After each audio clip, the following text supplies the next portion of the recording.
Original Firefighter is the podcast and apparel brand that celebrates the heritage and traditions of the American Fire Service. Join us each week for lively discussions that aim to inspire, educate, and entertain, all in the effort to support mental health and well-being for first responders. Please subscribe, hit that bell, and follow us wherever you listen. Let's get into the show. Well, folks, welcome to the show. And in the studio today is the Original Firefighter group, and we love being here together and doing our thing. So what's going on, guys? How you doing? I'm doing well. Cheers to, with our hot coffee and sipping coffee. Finally, winter showed up. Oh, it's freaking cold out. See Good if I can Lord. See if that taste comes through. Every February, I'm like, why? Why do I live in the Midwest? Right. And this was that week for sure. Yeah. Thought we might get by without it, but we just went through that cold spell and our furnace went out, and it was like we rigged it up so it would at least run on like first stage, but it was just damn cold in our house. Yeah. It was just freezing. We're running 4 space heaters throughout the house. Yeah. The fireplace, the electric bills through the roof. We've definitely gotten out of something with basically no snow. yeah. You know, we have had no snow literally on the ground. I think at one point in the year, Florida had more snow than we did. Yeah. Well, what was That's funny crazy. is that, last week I go to Florida. I was in Florida. I went to Orlando. I got to go to the Hollywood studio. Did you wear your Mickey Hollywood. ears? I did not. I didn't wear the rabbit ears. Rabbit ears. Right. Yeah, see, I don't know. I don't have kids, so I don't care. Wrong mansion. But it was cool though, I will say. But real quick though. So I'm down there in Orlando, and then all my friends back home were sending me, pictures of the storm that was coming through Chicago area, and it just made me think, like, why am I going back? Yeah. Why am I going back there? Well, it's to do the show, right? Glutton for punishment. That's why. I will say though, and it's interesting. I did think about you, Rob, that you worked for Disney, Yep. and you were a stilt walker, were you not? I was. Yeah, Yes. you did stilt walking for Disney. But anyway, so I did go through Disney Hollywood Studios. Yep. Far too many kids. Sorry if you have kids out there. But my mind was not right for it. Like I was like, what have I done to myself? No, but it was fun. I mean, we went with some friends, and my girlfriend was there, and it was great. It was good because it does have the Star Wars piece to it. Yeah, And- let's face it. The only reason we go down there is for Star Wars now. Right. And when we say Star Wars, we're only talking about 3 of the movies. Yeah. So we know what 5, and 4, 6. 5, and 6. We don't give a shit about the others because they're really bad. They don't exist. They're hit or terrible. miss. Some of them were all right. Come on. They were. I mean, they weren't. Why are you It's trying to like- be pragmatic on this issue? I will say What's good? Tell me good. Which ones are good? I think. I liked the positive of 7, 8, 9 is they made 1, 2, 3 look good.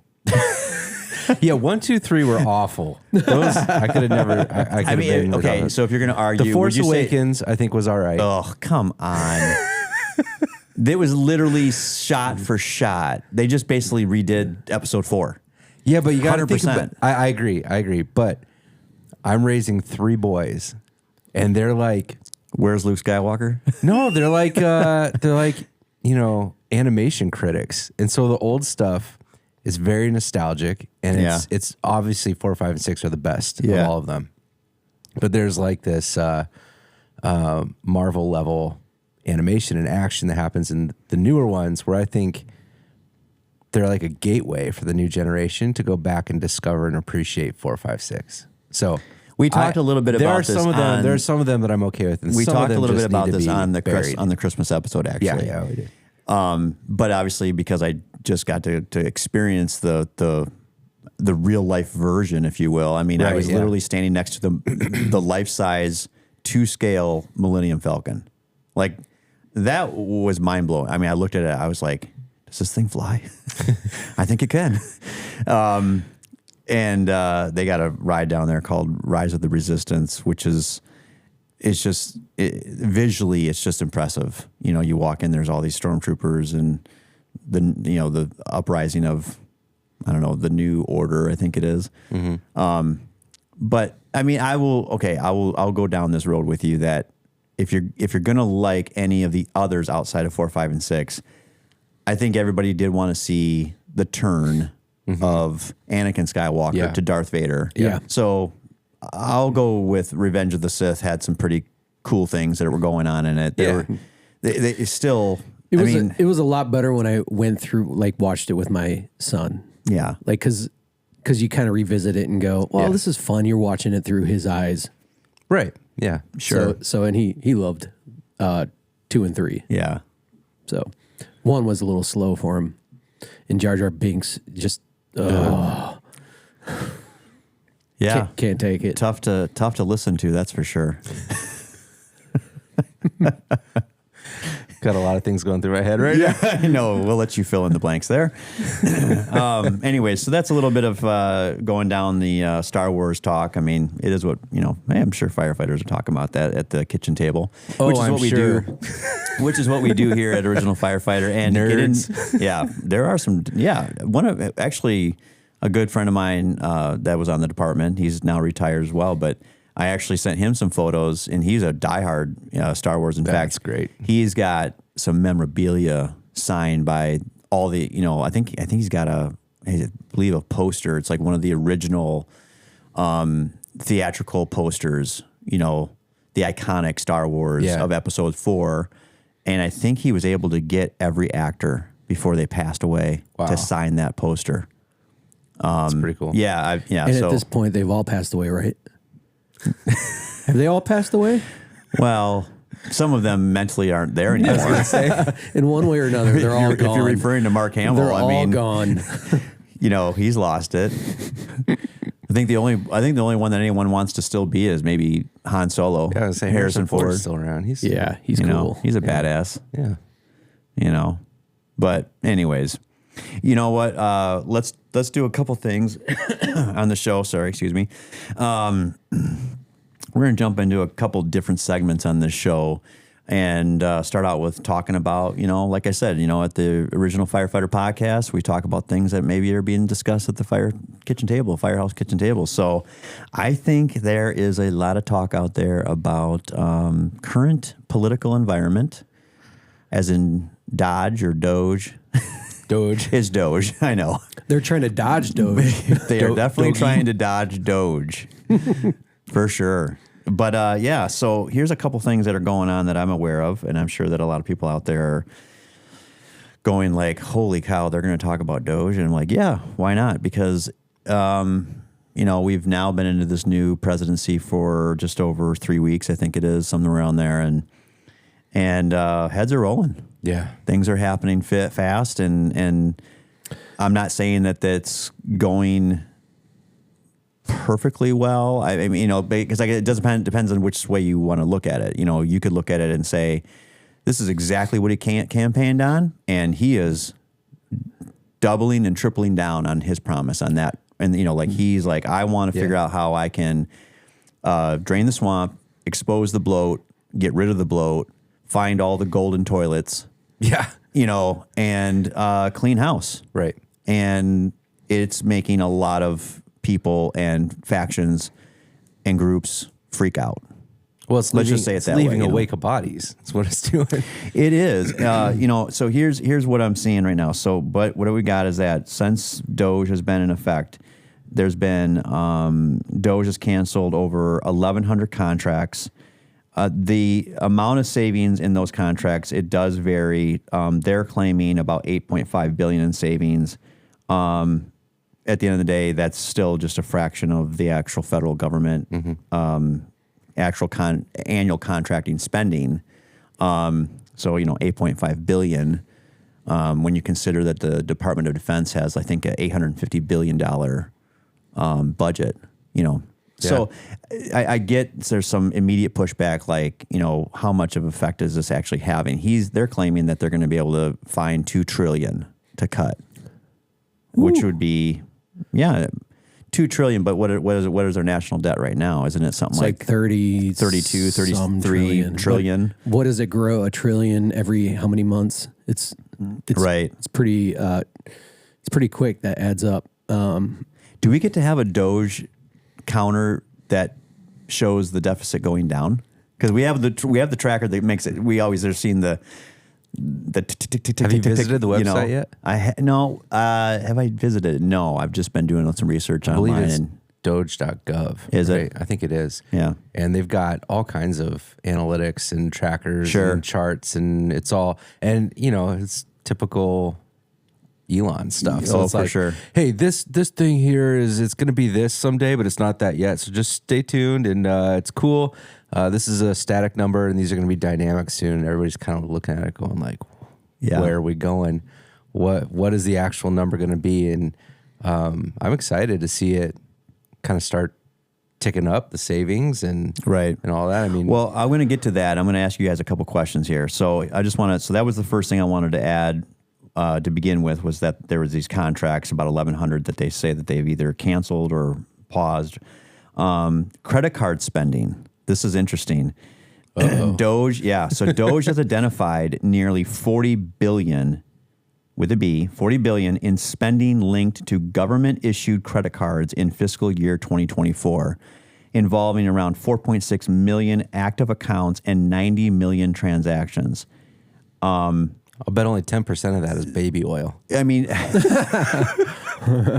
that's a lot of people out there with government. It's a lot of steak lunches, right? I mean, how many people were how many in the lunches have been had at Old Ebbitt's Grill in DC? I can imagine any company out there that gives issues any kind of like corporate business card and says, here you go, operate your expenses off of this credit card and turn in your receipts and all those kinds of things. You could be small, medium size, a gigantic corporation. I think the larger that you get, you do find it begins harder to become tracked. Sure. Some things fall through the crack. Imagine going up to the federal level and discovering that you have 4.6 million active accounts to manage. That hurts my head.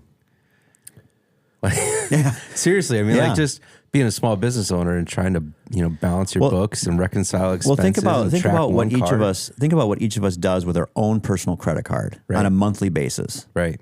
And if you are diligent, and you get your monthly statement, however you do, I go paperless. Let's save some trees, and it's like, so I have to look at that every month. And I have to manage that, and I have to decide if am I going to continue that rate of spending, or if I'm going to pull back because maybe I overspent. It was Christmas, and I'm going to make some changes, right? I'm going to adjust my life, and we've got a lot of people out there that are really upset that this is all being revealed, and then we'd have the president saying, "Well, I said that I was going to do this, right?" And I've appointed a very intelligent person to help me manage it. And everyone's out there going crazy. Well, we didn't elect him. We didn't elect Elon. It's like, nobody said that you did. Right. But the guy that we did elect said that this is what he was going to do. Right.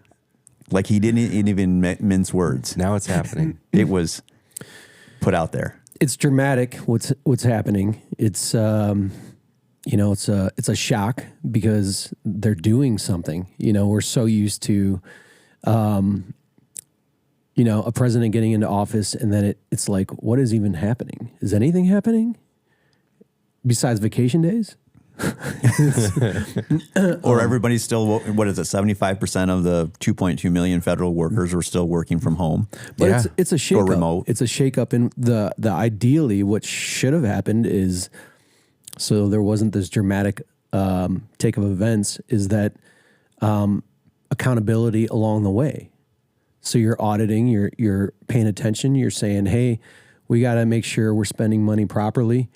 This wouldn't ever happen, but we've known for decades that there's waste and there's overspending and misuse of funds. To to the point where nothing's ever been done. And then you get somebody in that's like, hey, I've got 4 years, clock is ticking. We got to turn things around, and it's got to happen quick. So it's not going to be perfect. This has happened before. There has been other, you would go back a little ways, but there have been other administrations that have brought about their own interpretation of how they wanted to cut from they wanted to cut the fat out. Bill Clinton said he was going to do it. I mean, I think he was the last time to have balance the budget. Yes, he was the last president that I am aware of that was able to go to State of the Union address and said the Clinton administration was able to present a balanced budget. Yeah, he did a good job. Yeah, I've here again. This is the beauty of America. It's like if you are so hell bent to only see it from one side, you will cause yourself so much grief in and of itself. If you could just, because I shift from left to right, I come to the middle a little bit. I don't get it right every single time. I'm not trying to be, I want to be perfect as much as I can be, but there's certain things that I obviously, lapse in, and I don't quite, know how all the numbers add up to the amount that we're dealing with today. Who does? Right. There is so much lack of critical thinking, and you see people are just regurgitating, headlines, things that whatever media they're watching, and if you just are agreeing on one side, 100%, then you're not thinking about things on a deeper level, because was it Chris Rock that talked about? He talked about this in one of his bits. If you're really thinking about the issues, you're going to agree on one side on some things, and you're going to agree on the other side on some things, because neither one is 100% right all the time. But if you're on one side and that's all you agree with, then you're not thinking through the issues yourself. You're just listening to, influential media and going along with it. Yeah. But you need to look at both sides and go, all right, they said this. What's the source material on that? The other side is saying this. They never agree on anything, so they always have an opposing point of view. So what is their point of view? What is their point of view? What's there to back up what they're saying? What's the context of what they're saying? Because I can look at both sides and go, whether it's Fox News or CNN, let's take the two opposing media outlets and go, I'm conservative, but I'll listen to Fox News and go, is that really what they said? What was the context of that? Mm-hmm. And it's not. Well, it's not accurate. It's always following a narrative. It's always about the context. Let's just be clear about that. I hope we can agree with that. If you can always take certain things out of context. Mm-hmm. I mean, we actually kind of, for a very low level example, we do it to ourselves. We record a podcast and then we clip it up so that it goes out into different social media platforms. Somebody consumes a 30-second or maybe a 45-second clip and then immediately we'll get the soundbite trolls. We'll get all these comments, which we appreciate, but it's just interesting how, I immediately, as I'm kind of checking in and seeing, hey, what is being said? What's being commented on certain clips or episodes? But I'm always curious, did you just listen to the 30 seconds? Right. And then you made your comment and then you moved on. It's probably what I guess, You want to keep picturing is the movie Office Space. Great movie. When the big guys come and running out, Peter, they're bringing in consultants. Yes. What would you say that you do here? Yeah. I told you I'm good with people. But I think DOGE, Department of Government Efficiency. Yeah. So I'm kind of curious. Right now, it does seem like they're painting with a very broad stroke, and efficiency is what are the biggest spending offenders, right? Yep. And that has been criticized. There's some on the other side that are saying that this should be tackled more with a scalpel. Right. Yeah. And they're electing to go with. So go ahead, though. Go ahead. So, but I'm curious to see, what is the plan that's going to be laid out for the phases beyond this initial phase, right? Because there's got to be a point where you start looking at the efficiency of the structure of the agencies that are being, looked at, and how are we actually executing the task that's been assigned to us in an agency. So yeah, there's obviously, I think a lot of it boils down to a lack of accountability, right? When we're talking about our own personal budgets versus, a government federal budget, they are so far removed from the direct pain of their spending that there's just no felt accountability. And there could be oversight, but at the end of the day, they can also just say, well, can we just all get in a room and sign a piece of paper that says we can spend more money than we have? And then we'll just print some more money.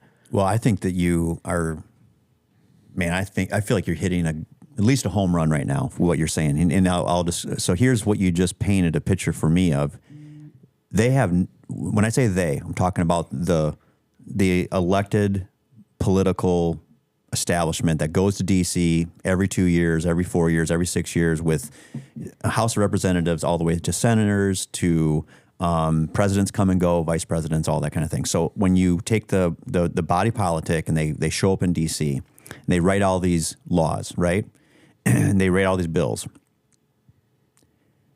You never know what bill they're actually working on because that document comes in at a whopping 1,500 pages, right, or maybe more. Yeah. So how come when they're producing the bill, why aren't they coming in using a scalpel?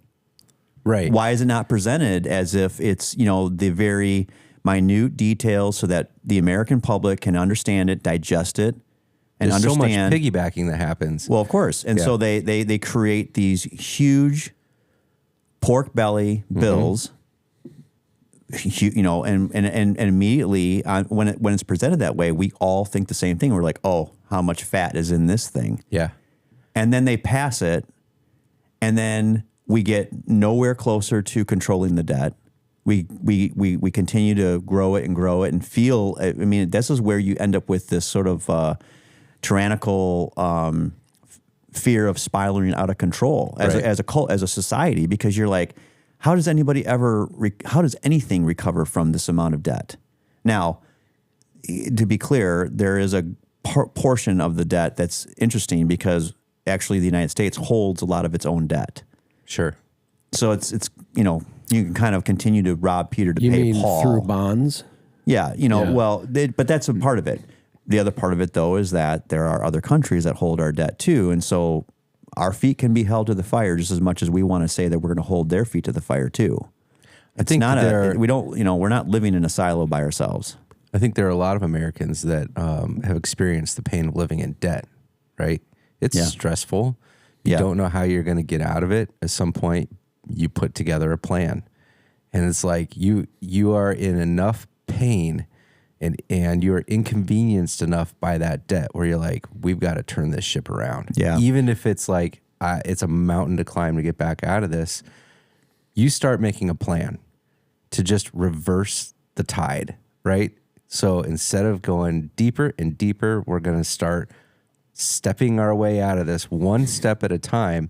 That's what I want to see change. Like if I understand that some of the decisions that D.O.G.E is making are controversial and they're personal, right? Like I don't think Elon's making personal decisions from what I'm seeing, but they are going to affect people personally, right? Like I lost my job or my spouse lost their job. Like it will have real impact on people, on individuals.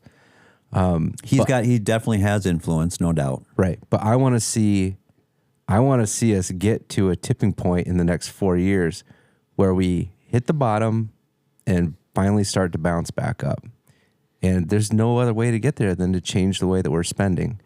Well, here's something I said that I wanted to ask you guys a couple questions. So and we haven't even touched on the Social Security revealing the aspect of the what is it? Something they've found all of these payments going out to people that are living at ages 115 and above. Mm-hmm. Mm-hmm. It's a bunch of holes in the bucket. I mean, whatever. I don't know. Whatever, are they going out, or are they just eligible? I don't know. But I want to know who they are. Was they're eligible. I just want to know who the 115-year-olds are so that I can drink the water they're drinking, because that's like the water of life. It's incredible. Again, systems that are too big to maintain integrity. Exactly. Right? I mean, that's what it is. And so even if that's, even if that again is true. So here's what I've got on the Social Security aspect is that the findings at this point have been database discrepancies. The Social Security database has listed approximately 18.9 million individuals aged 100 or older, many of whom are likely deceased. This discrepancy arises from outdated records and some missing death information. So there's some holes. Yeah. But there's a revelation. It's like peeling an onion back, right? And you get past a certain layer, and you're like, "Why?" I'm tearing up here. There's this, and I go to another level of the layer of the onion, and it's like, this ain't getting any better. Yeah. So that's, I think, what's actually happening. And then, so actual beneficiaries, despite the large number in the database, it says only about 44,000 individuals over 100 years old are currently receiving Social Security benefits. So again, it depends on. This is context. I was going to say, I wonder which soundbite the news outlets are going to grab, right? Yeah. One of them is very clickbaity, and one of them is a reasonable level of, So what I'm seeing, what I take from that, and I'll just go one line further, which is what I think is happening is that DOGE has said, okay, something is not right here. Mm-hmm. So we're not taking anything away, and they've already said that explicitly. There's no one out there that's not going to get their payments. Right. But they're at least taking pause to make sure that it's correct. Right.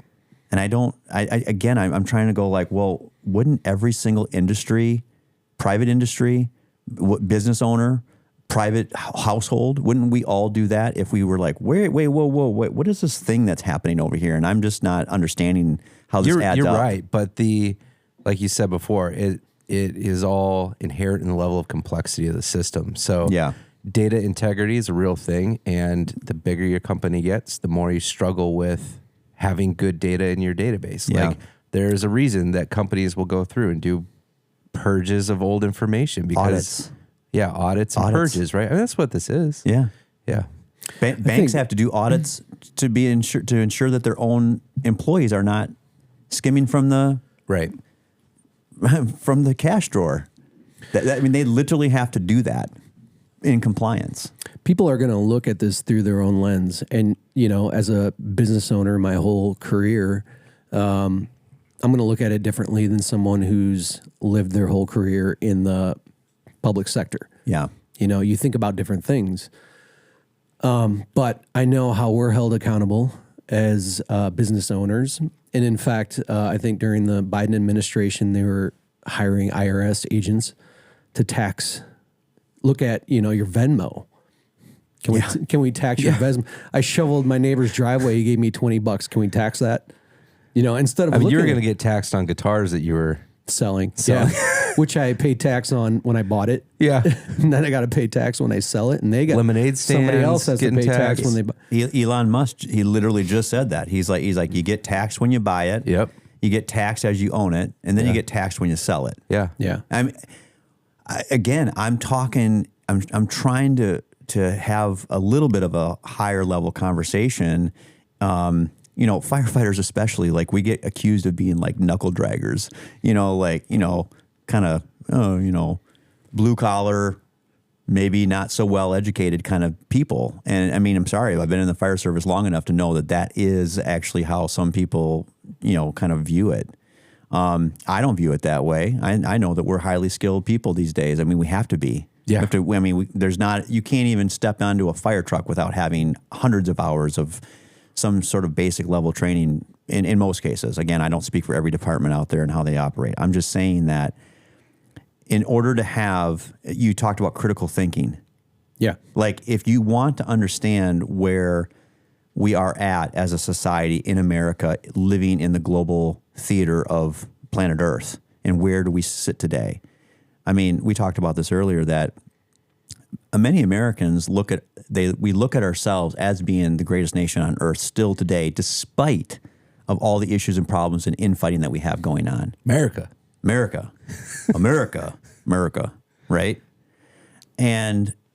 But the thing is that we were speaking about this offline, and that there's really only a few, maybe even a couple, of very high profile imagery type things that make the United States of America, people, the society of itself, think that we are the greatest nation on earth.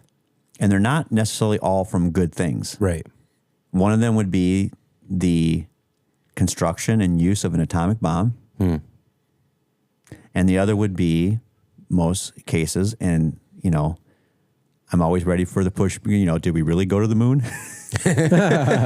Do you believe we went to the moon? We went to the moon. Okay. Prove it. Yeah, I know. I know. But that's it. So what I'm saying is that there are the collective. And not that we went to the moon, but we went first. We went first, Yeah. right? And so the collective group of us as United States citizens, and those that encompass, that want to carry on the next generations of beliefs and ideas and feelings about this country, hopefully with a level of patriotism that just goes back to the basic foundation of how this country was brought upon. It is still the greatest nation on earth, and it's always had the best ideals compared to anybody that's out there. There's probably people that are going to disagree with that. But the two things that really come to mind that make people think that, but it doesn't take a lot of critical thinking, because it's something, they see the atomic bomb and the history of that. They see the moon landing and the history of that. And now today we're talking about maybe going to Mars. Mm-hmm. And who wants to do that? Who wants to lead us there? I'll pass. Who I mean, you were guy? looking at me. Yeah. You want me to lead us there? Who wants to, who is it? Elon Musk. In his spare time. Yeah. and Matt Damon. And Matt Damon. That's his side hustle. Yeah. Hey guys, just checking in. Where are we at on the Mars thing? I got 5 minutes. Yeah. So this is so going back to the critical thinking, what I was attempting to say there was, if you just want to look at the surface of things, you're going to still conclude that this is the greatest nation on earth. If you just look at what I just said, hey, we were the first to create an atomic bomb. Is that good or bad? I don't know. Depends on the way they see it, but we were the first to do it. Yeah. I think there's a lot of people that will criticize the U.S. both outside Sure. and inside the U.S., right? And we don't have any problem. Where's everybody trying to get to? They're trying to get here. And I think a lot of the criticism comes out of a lack of exposure. And again, you're talking about context. It's like the criticism comes out of lack of critical thinking. Go live in those other countries, right? Where you maybe appreciate their ideals, but haven't experienced the result, right, or the consequence of those ideals being carried out. And these things that I'm putting forward to you guys and listeners and viewers, I'm not suggesting that these things are amazing. They are amazing things. You can't deny that they're. But what I'm driving at, though, is that if you don't do very much critical thinking, you still end up usually arriving at the idea that the United States of America is the greatest country on earth, the greatest nation that's ever been, because of some things that we brought to the universe, if you will, in our own way. We split the atom. Actually, it was first split over, I believe, in Germany by a German physicist. So fission was actually discovered over there. We just took it and propelled it forward. Weaponized it. Yeah, well, right, and then from there, we go forward in time, and then we get to, a good thing, which would be the whole country rallying around landing on the moon. Right. And still, once again, so here we are. We're the greatest country on planet Earth. But it creates a we mentality. Yep. On the for same sure. team. And in our country right now, we have so much division, so much segmentation, so much us versus them mentality, different cultures, different sexual preferences, whatever. However you can divide the country, it's there. Where and that leads to, is this fair to me versus we as a whole? Is our country getting stronger? Everybody's got the measuring stick out. How does this affect me? And things are not fair. We're going through this with my kids right now. They got the measuring stick out with everything. Is it fair to me versus, my brother and my sister? Well, life is not fair. You got to take the ball and run with it. Whatever you've got. Some people are born in mansions, and some people are born with dirt floors. Yeah. And some people are born with high IQs, and some people are born challenged, in one way or another, physically, mentally. But at the end of the day, there's opportunity.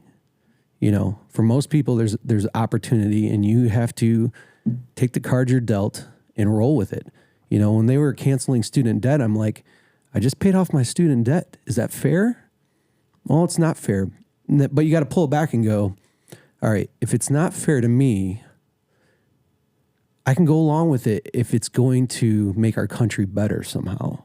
Even if it's not fair to me and I feel like, man, come on. But if there is a way, and I don't, if there's a way, the outcome of that would have been like, this is really going to propel our country forward. I'll be like, all right, it's not fair to me, but let's do it. And not saying that would have propelled our country forward, and maybe it would have somehow. But there are a lot of issues on the table where if we had the we mentality, we could pull back and go, hopefully, if we're mature enough and can do the critical thinking, we can go, yeah, it's not perfectly fair to me, but our country is going to be stronger. There's going to be more opportunity. We're going to live in a more prosperous land. Let's get out of this measuring stick mode. Are you saying the needs of the many outweigh the needs of the few? Oh, good Lord. You just people. went Star Trek. This episode of the original Firefighter podcast is sponsored by Castle Contracting. Castle Contracting offers commercial and residential restoration, leading the industry in roofing, residential siding, gutters and downspouts, egress window installation, storm damage assessment and repair, and solar energy, saving you money and time.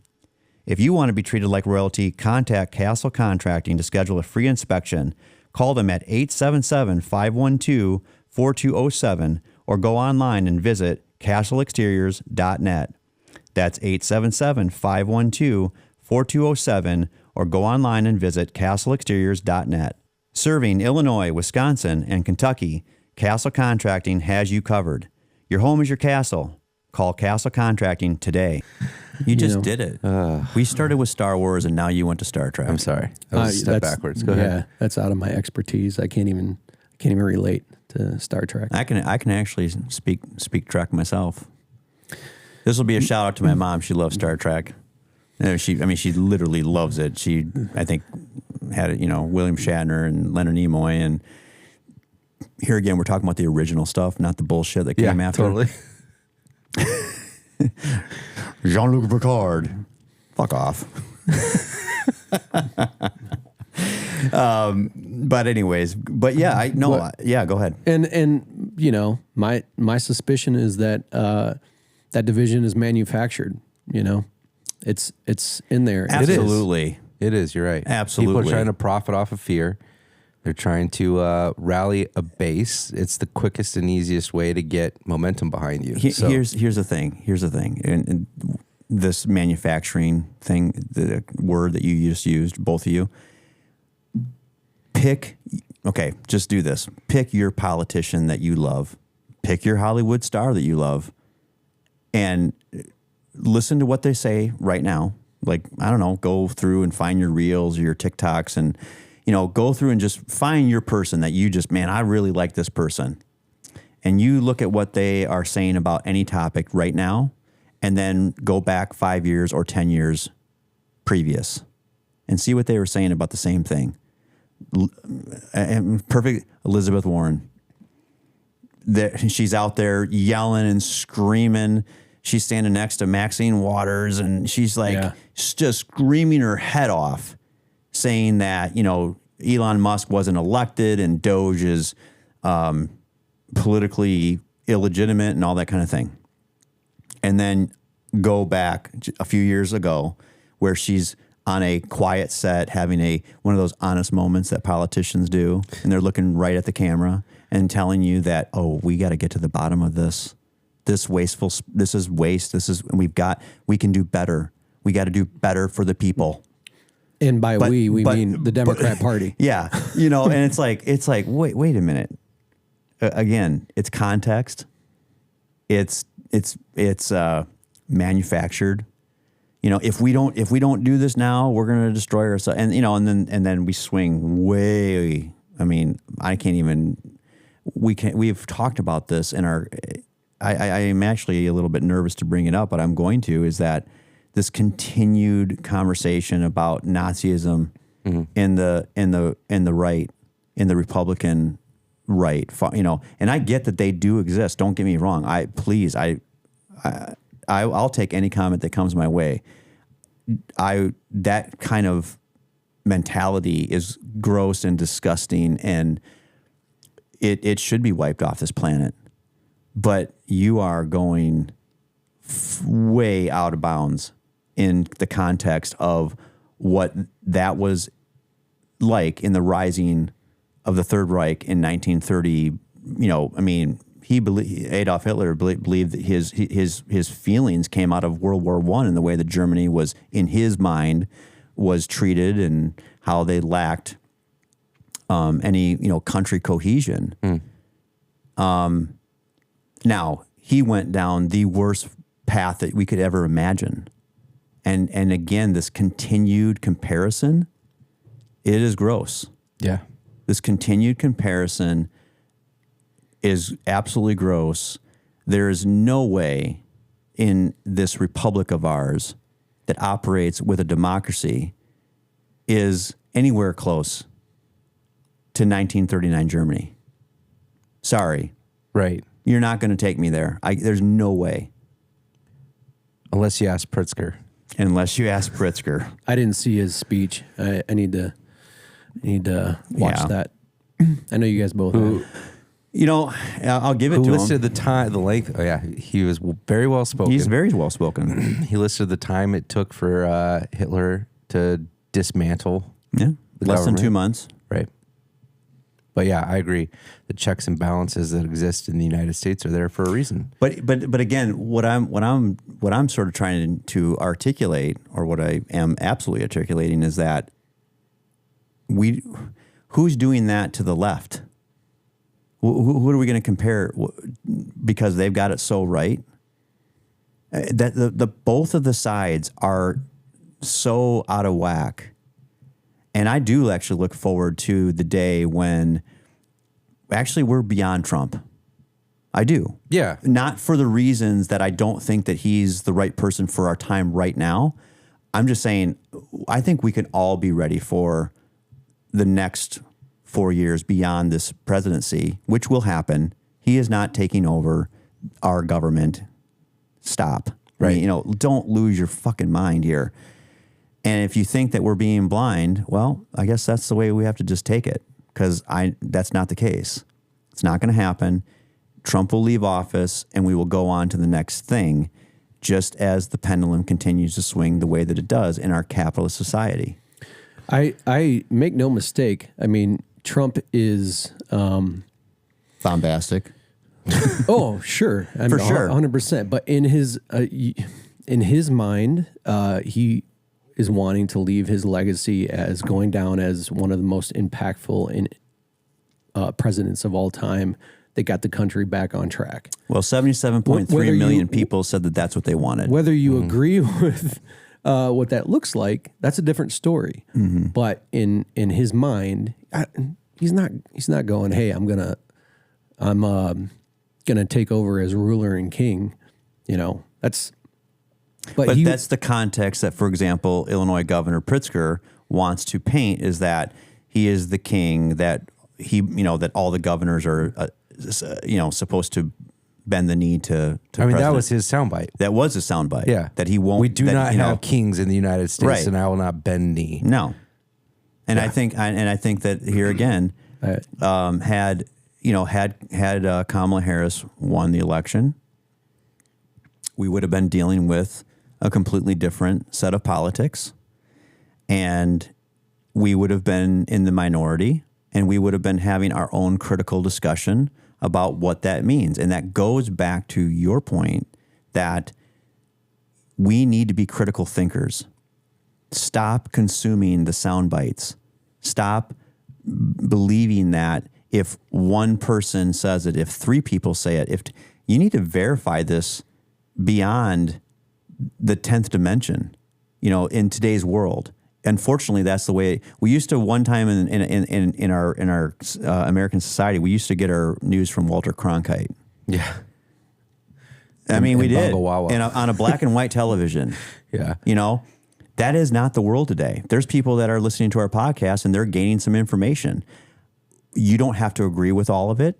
I will tell you that I've done some homework. We've done our homework to say these appear to be factual, and we present them as we understand that there's some flexibility here. If it's revealed to be wrong, then we should be strong enough to say that is wrong. We don't want to pump out misinformation, disinformation to cause havoc. I wonder if there's But there are individuals out there and outlets out there that absolutely thrive on causing havoc. I wonder if there's a retraction tracker somewhere that shows how many retractions were published by media outlets over time. I'd be interested to see. Have they? Well, I mean, because there's a clear decrease in it, right? There's Sure, absolutely. Because everything's based on your perception of fact. It's not based on fact. And it's also based on be the first to report it. Right. Right or wrong, get it out there so that you Control the narrative. Yep. Yeah. And then if you have to retract something, it's literally like you look at some of ABC News had to do this. It is the most watered down retraction. Like they're not actually apologizing. Well, I guess. But somebody said, like they're limping to the apology as slow walk as they can get. It's there. like instead of saying, "I'm sorry, I did that." Yeah. I'm sorry that you feel that way. Yeah.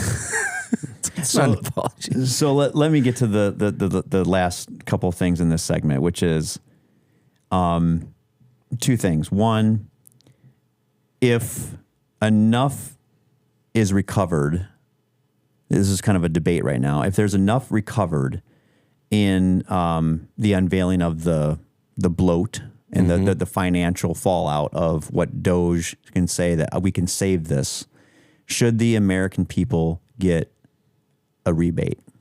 Because that's being discussed. There's I think it was he was taking 20%. Yep. 20% of that and sending that back as $5,000 check per resident, I think is what it boiled down to. and then 20% was going to pay down the debt, and then I don't know where to the be other 60% went. to be reallocated in better ways. So, for example, and we'll get to this. This is actually pressing right now. So the FAA is known to be operating off of some very, very antiquated equipment. Right. Yeah. Like we're talking like 1980, 1990s IBM monitors. They like have it's like not Atari joysticks. right. And when that is talked about, you're just sitting up there going, man, I fly a lot. I do. I fly a lot. Right. And I'm like, what? They're using ColecoVision to land planes. Want to play a game? Yeah. Do you want to play a game? So I think you got to handle it just like we would in our house. And I know we keep coming back to that, but okay. So what you're talking about is not a windfall, right? You're not talking about a new source of revenue. What you're talking about is a decrease in spending. Right. So I think you can say, okay, if we're gonna save all this money by not spending it on things, should we then go spend all that money that we saved? I don't think that there should be additional spending that comes as a result of saving, unless it translates to more efficiency. So, on a personal level, and at home that might be like, okay, we figured out a way to save this much money. We could take that and make our house a little bit more energy efficient. So we're continuing to decrease our energy spending month to month, right? Or, there might be something else. Maybe we're going to go pay off this thing so that we can get rid of that bill, and then we can cascade, towards paying these other things. I think there are going to be some, there's going to be some things that get killed that are good as a result of the efficiency efforts. Okay, so Pritzker was talking about Meals on Wheels. So that's a program that is probably inefficient, but not a bad thing, right? Like they're doing good things, but maybe they're doing it inefficiently. Absolutely. So can we take a percentage of what we're saving and find a way to either through our communities or through other organizations that already exist that have less bureaucracy and less waste, can we reallocate some funds to these critical services that we're offering the country, but just do it in a way that's less wasteful? Like that's kind of the way my mind is going. More so than a $5,000 check in my mailbox. You know what I mean? Yeah. Which again, I mean, hey, if that's what happens, I'm sure that lots of Americans will be happy that they I got won't say that. no to $5,000. Yeah, no one's going to say no to it. Just to be clear, because I'm going to spend the money and they're going to get. But here's the other thing too. Back in tax anyways. But here's the other thing too is that American, we as well, and it's not just American. It's not just people, the United States people. It's all people. We're not great money managers ourselves half the time. For sure. If I get that $5,000, Disney's going to get it. Yeah. And, but first of all, they're going to tax you on that $5,000 they just gave you.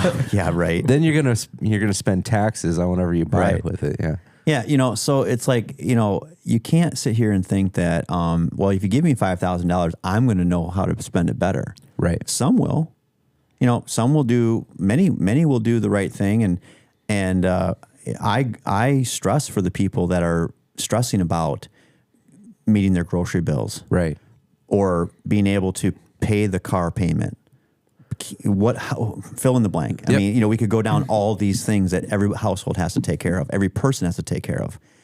But at the same time, if we're in such dire straits, why are there so many nail salons? Why are there so many Botox centers and totally. Why is it that we seem to find all the ways to do the things that we want to do? Yeah. I still find a way to, hey, I feel like buying a new bottle of bourbon today. Right. Yeah. And I do that. Yep. Because it's something I enjoy doing and I don't want to give it up. Right. Well, we're seeing everything through our lens of who we are. Right. And our income level and our lifestyle, and everybody's seeing it differently. Some people see that $5,000 and go, wow, that's going to really make an impact on my life. And it absolutely some could. people We don't like, know everybody's walk of life. Yeah. Some people are like, I spent that on bourbon yesterday. So Right. Okay, but let me ask you a question. If you had no more money for bourbon, would you still go buy bourbon? See, that's a no. The answer absolutely is no. And that's where I feel like wouldn't go into things debt kind of for fall it. apart. I wouldn't go into debt for nearly anything. Right. I don't, there's no. But think of all the people we all have a that vice, work at right? the distillery that you're helping to support. Absolutely. Yeah, right. I mean, truck drivers. I do take that serious. I've been on the bourbon trail, and I do appreciate what they're doing. Yeah. And again, it's an American product, and I love that. Those about barrels bourbon. aren't going to roll themselves across the parking lot of Buffalo Bourbon Trace. comes from America, and we should be proud about that. Yeah. What's amazing is take a step back and just look at this. It's been weeks of this administration, and we're talking about this kind of stuff already. I mean, we're talking about D.O.G.E slashing the budget, saving money at a level that we might get $5,000 pay or checks, stipends. Yeah. Is it? Yeah, Sure. Taxable income. taxable income. We're talking about that this quickly. We're talking about ending wars. We're talking about deals. And here's the fact of the matter is you have to acknowledge that he is the art of the deal president. And we're just starting. We're just starting. Yeah. What in 2 months from now, we'll be talking about something totally different. We'll be talking about, you know, it might be the money we're making on energy and resources. I mean, he's looking at this country like a business. I want to make it rich. This episode of the original Firefighter podcast is brought to you by Benny's Slots, Wine, Spirits, and Empire Gaming. With 3 locations serving the Rockford area in Roscoe, McChesney Park at Nest, and Cherry Valley at the Harley-Davidson store, Benny's is the place with taste and enough luck to go around for everyone, provided by Empire Gaming. Each location offers fun and entertainment with weekly sports, events, drawings, and live music in a plush environment. As a side note, I recently had my retirement party this past summer at Benny's at Nest in McChesney Park, and they gave us the VIP experience all around. For the best atmosphere, for the best entertainment, head to Benny's for good drinks, good friends, and good times. Stop in at a Benny's location near you today. I want to bring in. Good in some ways. Yeah. Not always but good, though. I'm just acknowledging the fact is someone like him who has been in the private sector and his mind is trained to make deals and make money. And when you become president, you're looking, your mind doesn't change. Like all of a sudden I'm a politician. And let's just tax more and spend more money. He's looking at it as, how do I bring in money and resources for this country to thrive? So that's looking at Ukraine. All right, we're not just going to give you money anymore. We're going to lend you money, and you are going to give us resources, minerals, right? So he's looking at everything that way.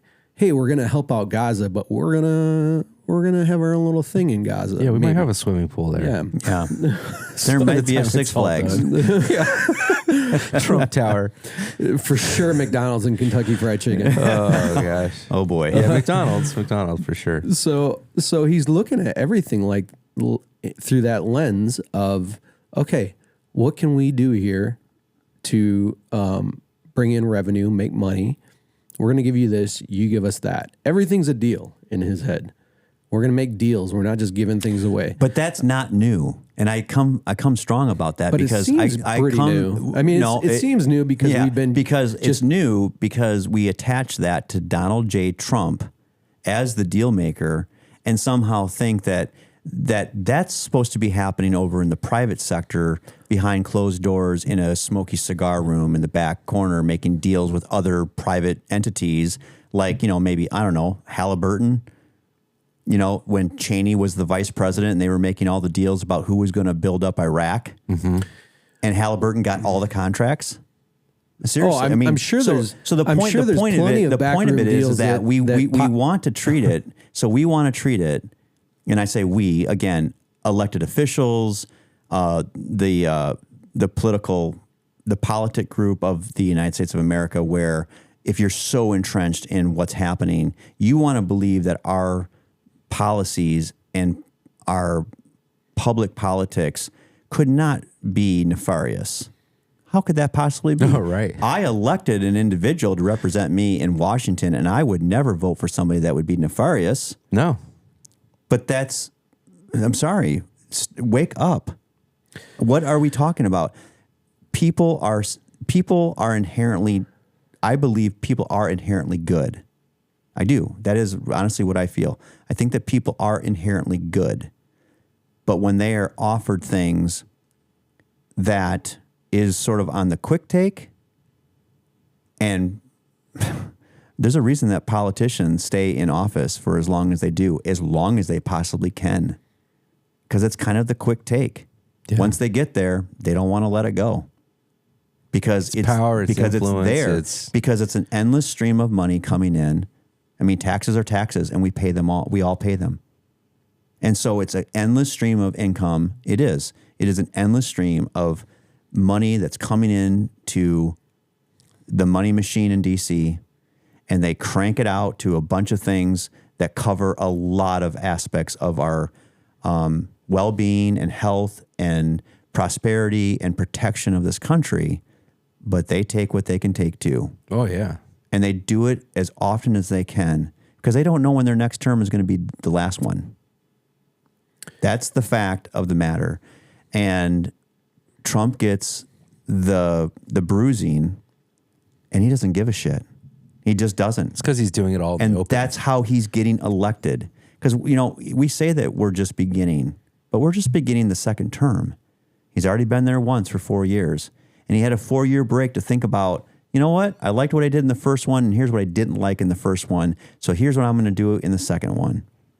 And when it's all said and done, he will come to the end of his presidency, and there'll be another set of people standing at the White House, waving him off in Marine One, and everything is going to continue just as it's done before. Sure. Stop with the bullshit, is what I'm saying. Not everything is crashing down all around us all the time. Yeah. Well, I think we're in for, we just need to be critical thinkers. This next next 4 years is going to be an adventure because I think a lot's going to happen, and a lot of the things he spoke about in his campaigning, I think he wants to follow through on. And a lot of those things were like, wow, really? Whoa. That seems like a big move. This is Canada is the 51st state, Greenland, the Gulf of America, all this stuff is just like, just a little bit of probably talk and show, just saying, hey, shaking things up. All kinds of ideas on the table. We did get the Gulf of Mexico changed pretty fast on Google Maps. I just saw one the other day. I haven't heard anybody about anything about the Panama Canal lately. I just saw one the other day where it said the Gulf of Waffle House. I thought, that is so American. Yeah, I'm planning my vacation now. That sounds great. But you're right. But I mean, it yeah. could be, a lot of it is just setting up a deal, setting up a deal and, taking an extreme approach to something going, this is what I'm thinking, but let's talk. Well, we could easily flip to a new, segment here where we talk about, I appreciate what you just brought up. I mean, we could talk about how, and I said that Trump can be bombastic. Yeah. Well, he is. Yeah. And when he throws out there, and people probably in his own inner circle are like, where did Greenland come into this conversation? Holy cow. Accusing Zelensky of being a dictator. Yeah. Again, he doesn't get it right all the time. No doubt about it. But if you're going to push back on that comment, I'm going to be like, well, Biden definitely didn't get it right all the time. None of them do. That's again, we're he's just getting it wrong in the open. That's the thing. Isn't that, and that right in and of but itself. He's in the open a lot. That's he has right. no filter. I think that's kind of what, if I were to attempt to take the pulse of 77.3 million people, and I'm not arrogant to think that I can do that, but if I think about, for all the bad that Donald J. Trump is in all the things that he's, sexism and his own corruption, if you will. Mm-hmm. And I say that openly because, stop, they're all corrupt. They all have a level of corruption in their background in some way, shape, or form. You just aren't seeing it. They're just better at hiding it. How did Nancy Pelosi get her wealth? Yeah, they're all peddling influence. Yeah, she was the Speaker of the House. She was a representative of the United States. From California, right? And so there was how did she? So the whole thing is if you want to be stressed out about the politics, be stressed out about the fact that the corruption is everywhere. It's everywhere. It's not just in Donald J. Trump. It's in everywhere. We went out to lunch at the Outback with one of our friends. I won't name her name, but her sister was there, who had just retired from the federal government. I don't know what her position was, but her whole career was in the federal government. Oh yeah, I know what you're talking about. Yeah. Yeah, and I remember vividly at her at that table saying, "If you know their name, they've nudged on their, integrity. Somebody owns them. If you've heard of them, the ones that stay true, they're in it for a good reason, and then they hold to their morals and values. You don't hear of them. They just don't make it there. But the ones that they're bought and paid for. Yeah. I mean, they've sold out So you're talking about the ones that are staples that they're just been there for their whole life. You're talking about the Chuck Schumer The of career the world. politicians. career politicians. If you've the heard of them Pelosi's and and all they've that. made it to the top, they've sold out. She said, and I mean, I don't live in that world. That's just something I vividly remember her saying at that table, and I'm like, oh wow. Yeah. She's like, if the ones that don't sell out, you've never heard of them. Wow. Yeah. Right there. That's probably why no one's ever heard of me. Aaron Beebe. Oh man, my hope is really that the fear mongering can stop. I think probably the three of us have all become so desensitized to it. It's just like your ears are fatigued from hearing it so much that you just don't listen to it anymore. You don't pay any attention to it. Yep. It's let's get the facts. Let's figure out what's going on. Let's have an intelligent conversation about how to make things better for the country. I just enjoy the critical thinking that we're trying to do here. Right. Again, I'm not saying that we're perfect. That's not the intent. And if you're listening and tuning in and watching, make your own judgments, make them towards us. It's all good. If you support some of the things that we say, great. Leave a comment. That's what we want. Yeah. Say what you like.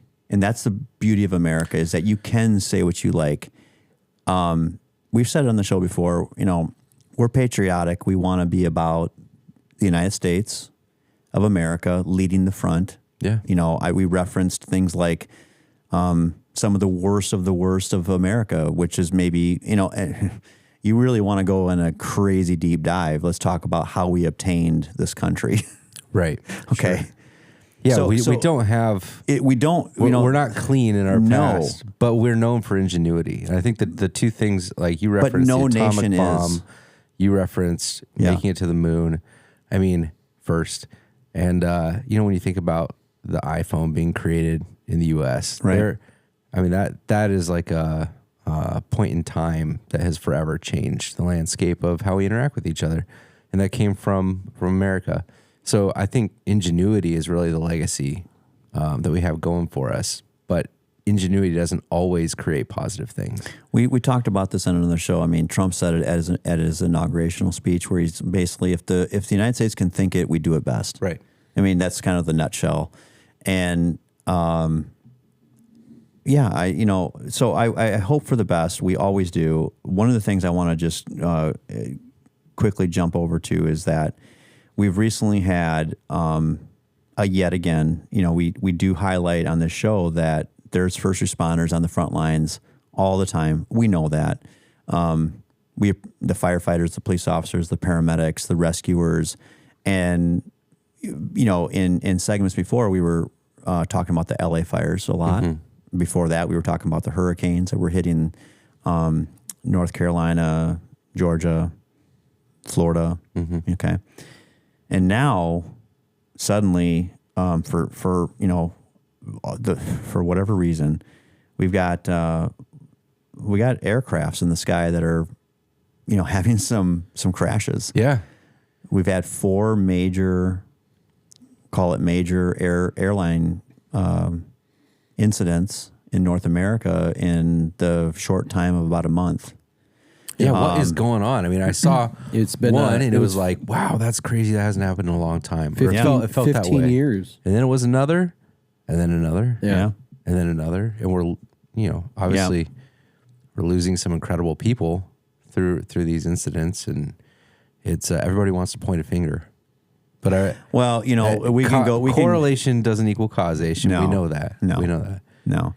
And, you know, that might be some of the things that, you know, someone might, or people would jump on and say, well, you know, this was happening, or these things have happened because of decisions made at the top level, being the president of the United States. And it's like, slow the roll, you know, keep things in the context and do some critical thinking. That's kind of been the topic of the show here.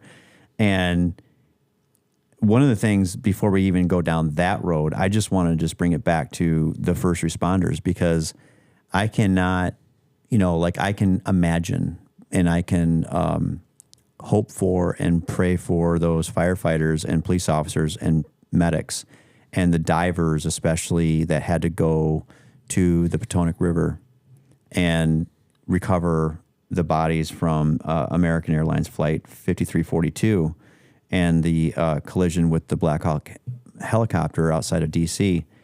You know, horrific, right? We lose everybody on those two flights, the helicopter and the aircraft, and both aircrafts. So we lose all those individuals, 67 people.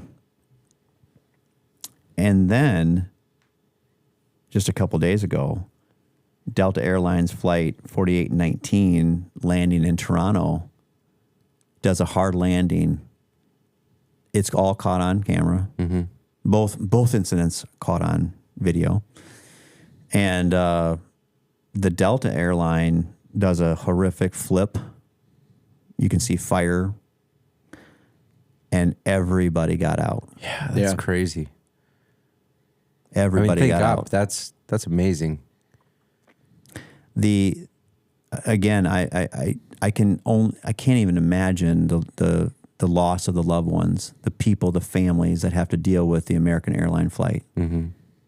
I can't even imagine the other side of it, the loved ones that got out of the Delta airline flight and people embracing those people and those, you know, getting off and going, I almost lost you. Mm-hmm.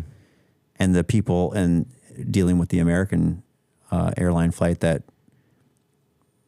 you know, was just completely destroyed and everyone died, and those people lost somebody. Mm-hmm. But it was, again, the first responder out there doing their job. You saw it. I mean, you just saw it live, you know, as they were responding to the wreckage in the Potomac River, when they were on the aircraft in their airport crash rescue fire trucks and getting water and foam on the Delta flight and just saving lives. It's just incredible. I'm not trying to be insensitive to the situation, just questions are popping in my head. What does the process look like for getting onto an apparatus for fighting fire at the airport or dealing with a plane crash? Like, I'm assuming there's special training that comes along with that. Is there a special division, or is there a fire department or firehouse that's just dedicated to that, or do they split their time? How does that work? Yeah. So there's a couple of ways that it could all could come to be. So the department that I was with, there was a time period where, before the fire department took over the airport crash rescue, it was done by kind of its own entity. Mm-hmm. Airport was fulfilling the need for that. And then it did shift over to the fire department, and we basically created a company with dedicated people that were trained in ARF, airport, you know, firefighting, and you know, we basically inherited those responsibilities at the airport. And the fact that the airport that we served is an international airport and has a certain amount of flights, you have to provide a certain amount of apparatus, people dedicated 24/7. You have to be able to hit the tarmac in a certain amount of time. This was not a specialty that I personally got into. Now, but they're not splitting their time with other duties. They're not dedicated the way that the airport. Exactly. Yeah. So the way that we handled it in our fire department was that once you went down that path, you were dedicated there. Okay. Now, that didn't mean that you couldn't be floated over to structural firefighting. Sure. You could do that. But when it was your time, if we had a need, let's say somebody, I don't know, just make it simple. Someone was sick at the airport, then we would say, okay, well, we have all these other people that are certified, and you'd get detailed over there for the day for 24 hours, and you'd be on the airport crash rescue. And, but yes, absolutely. I mean, we did for a time period have dedicated people that were doing that. Are they spending most of their time training? Because how often are they dealing with an incident at an airport? It's got to be pretty low, right? It's very low. In fact, aircraft that come down and crash at the actual airport itself is very far and few between. It's not very, usually it's somewhere off remote. Yeah. However, as far as I know, what I do know about that part of the industry, which is, your most dangerous times in flight is taking off and landing. Yeah. Okay. Highly combustible materials. So, so the need for standby, crash rescue firefighters at the airports is paramount. Mm-hmm. And I can only imagine the number. I mean, I know what it takes to get there with the number of hours in the beginning that you have to fulfill and achieve to be able to be certified that way. But then to keep up those credentials, year to year, and also meet all the FAA guidelines and, rules and regulations that are associated with flight and all things, therein. But one of the things that I wanted to say was that when I was as a chief officer and an incident commander, I did respond to a couple of significant incidents where it was just simply impressive to see the airport firefighters do what they do. And it's a completely different animal. It's 100% different, where from my point of view, I'm used to urban firefighting where, we send engines and ladders to structures that are on fire. But this is a whole different thing. And the thing that I think about when it comes to aircraft firefighting is, that there are souls on board that are in danger. Yeah. Absolutely. Time is critical. Yeah, I could roll up to a house fire and be like, I don't know, maybe there's people in, maybe there's people out, not.